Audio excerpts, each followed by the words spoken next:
নমস্কার, আমি তাসমিনা। নমস্কার, আমি ইন্দ্রাণী। শুরু করছি বিয়ন্ড পলিটিক্স। কাল রাতে কি ভালো হাওয়া বইছিল, ভাবলাম ঝড় উঠবে, কিন্তু ঝড় তো ওঠেনি।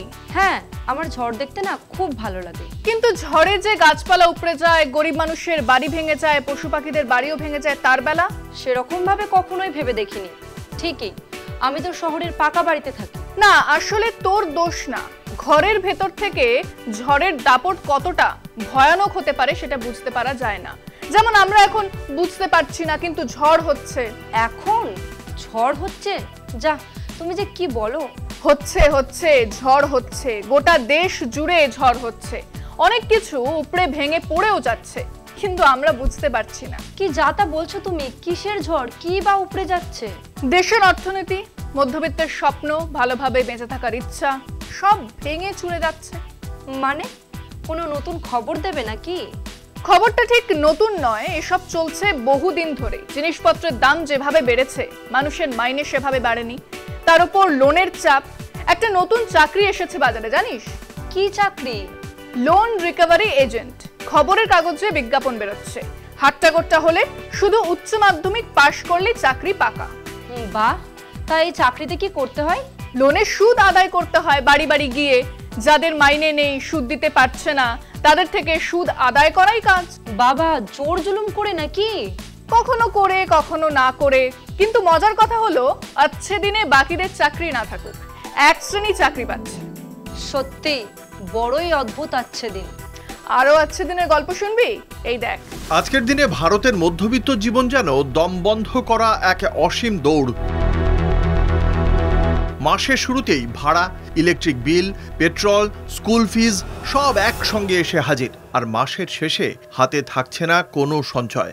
আগে যেটুকু বাঁচতো তা দিয়ে ভবিষ্যতের কথা ভাবা যেত, এখন তা প্রায় বিলীন।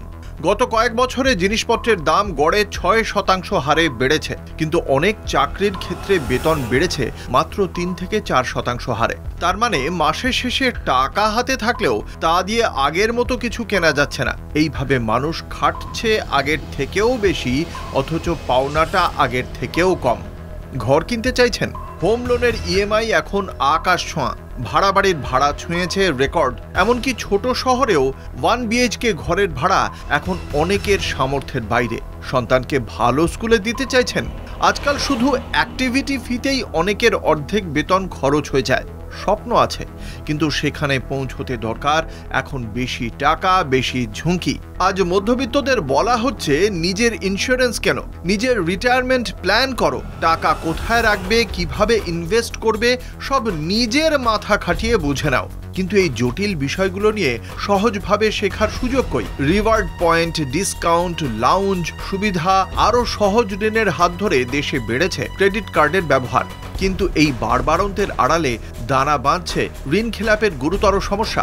রিজার্ভ ব্যাংকের সাম্প্রতিক তথ্য বলছে, 2024 সালের ডিসেম্বরে ক্রেডিট কার্ড খাতে অনাদায়ী ঋণ দাঁড়িয়েছে 6,742 কোটি টাকায়, যা আগের বছরের তুলনায় 28.42% বেশি। বিশেষজ্ঞদের মতে, ক্রমাগত মূল্যবৃদ্ধি, কর্মহানির মতো কারণেই অনেকেই মাসিক কিস্তি মেটাতে পারছেন না। ফলত উচ্চহারে সুদের বোঝা আরও আর্থিক চাপ তৈরি করছে। 2024 সালের ডিসেম্বরে ক্রেডিট কার্ডে মোট বকেয়া ঋণ 2.92 লক্ষ কোটি টাকা, যার 2.3% এনপিএ। শুধু গত 4 বছরেই এনপিএ বেড়েছে প্রায় 500%। যেখানে ব্যাংকের মোট এনপিএ কমেছে, সেখানে শুধুমাত্র ক্রেডিট কার্ড খাতে ঋণ খেলাপের হার বাড়ায় স্পষ্ট হচ্ছে মধ্যবিত্তের আর্থিক টানাপোড়েন। পরপর 3 মাস কিস্তি বাকি থাকলে সেই ঋণ এনপিএ হিসেবে ধরা হয় এবং তার ওপর বছরে 42 থেকে 46% হারে সুদ চাপায় ব্যাংক। এর জেরে ক্ষতিগ্রস্ত হচ্ছে গ্রাহকের ক্রেডিট স্কোরও। বিশেষ করে মধ্যবিত্ত ও নিম্ন মধ্যবিত্ত শ্রেণীর ওপর চাপ বেড়েছে।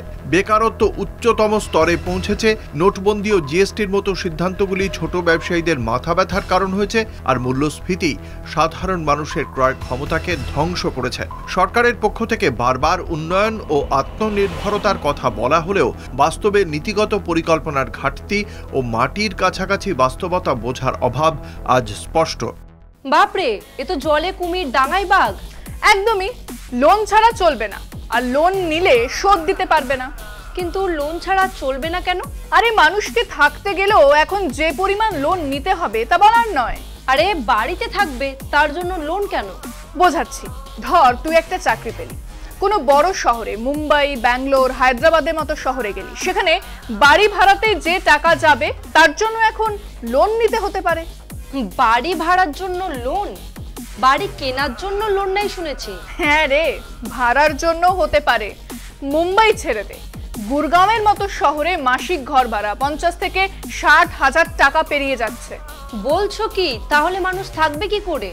মোদিজি বলেছিলেন সবার জন্য ঘর, আসলে হয়ে গেল শুধু বড় লোকেদের জন্য ঘর। এরকম দাম কি সব জায়গাতেই? আরে না হলে আর বলছি কি, এই দেখ। মুম্বাই, দিল্লি এনসিআর, বেঙ্গালুরু, হায়দ্রাবাদ, একে একে বদলে যাচ্ছে ভারতের মহানগরগুলো।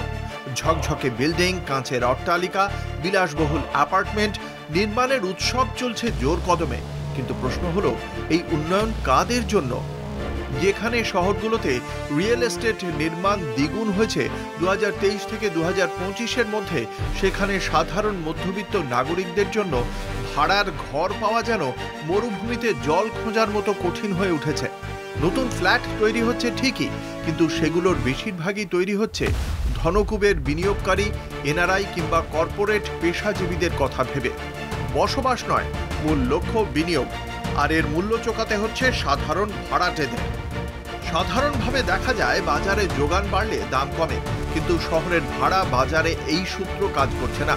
মুম্বাইয়ে 3.5 লাখ টাকার ভাড়ার বিলাসবহুল অ্যাপার্টমেন্টের পাশে 80,000-এর 2 BHKও আজ সস্তা মনে হচ্ছে। এরকম অবস্থা শুধু মুম্বাইতেই নয়, গুরগাঁওয়ের মতো শহরেও নতুন প্রকল্পের ফলে পুরনো এলাকাগুলির ভাড়াও বেড়ে চলেছে অস্বাভাবিকভাবে। যেসব সেক্টরে আগে পারিবারিক পরিবেশ আর তুলনামূলক সস্তা ভাড়া ছিল, সেখানেও এখন মাসিক ভাড়া পেরিয়ে যাচ্ছে 50 থেকে 60,000 টাকা। 2015 সালে প্রধানমন্ত্রী নরেন্দ্র মোদী ঘোষণা করেছিলেন হাউজিং ফর অল প্রকল্প, যার লক্ষ্য ছিল 2022 সালের মধ্যে সকল নাগরিকের জন্য উপযুক্ত আবাসন নিশ্চিত করা। বাস্তবে কি দেখা যাচ্ছে? উল্টো চিত্র। সরকার অ্যাফোর্ডেবল হাউজিং নিয়ে যতই কথা বলুক, এই আর্থিক পরিকল্পনা সাধারণ মানুষের জন্য নয়, বরং রিয়েল এস্টেট জায়ান্টদের বাড়তি মুনাফার জন্য।